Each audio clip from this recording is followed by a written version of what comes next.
نعم، تحية طيبة هنا من استاد هيوستن حيث تقام المؤتمرات الصحفية في هذا المكان، وحظينا بلقاء حصري مع كابتن أو مدرب المنتخب المغربي. أهلا ومرحبا بك محمد وهبي. Welcome to BeIN Sports. أهلا بك إلى يعطيك العافية. Amazing performance for Moroccan team. رائع بالنسبة للمنتخب المغربي. حدثنا عن الاستعدادات للمباراة ضد كندا.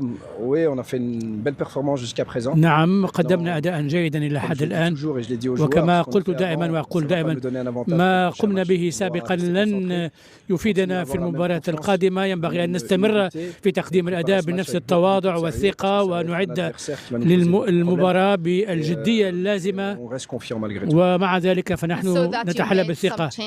رأينا أنك قمت ببعض التغييرات في مراكز اللاعبين وكان ذلك جيدا.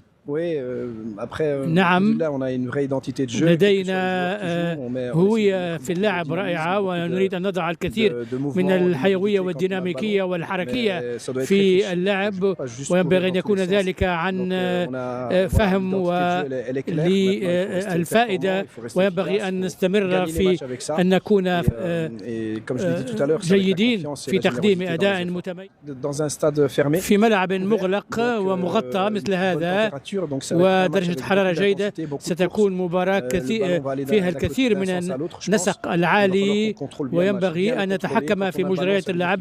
عندما تكون لدينا الكرة فينبغي أن نتسرع وأن نحافظ على الهدوء ونلعب على نقاط قوتنا، وعندما لا تكون الكرة بحوزتنا ينبغي أن نبذل الجهود لاستعادتها بسرعة. هل ستغير أي شيء غدا؟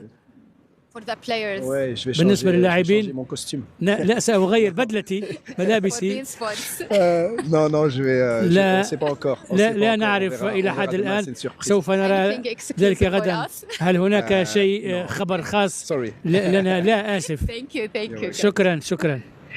Thank you very much for being with us. Yes. إذن هذا هو اللقاء مع مدرب المنتخب المغربي محمد وهبي. كما قال أن الفريق مستعد، وقال أن المباراة ستكون غدا مباراة قوية أمام المنتخب الكندي الذي يتأهل للمرة الأولى إلى الأدوار الإقصائية دور 16.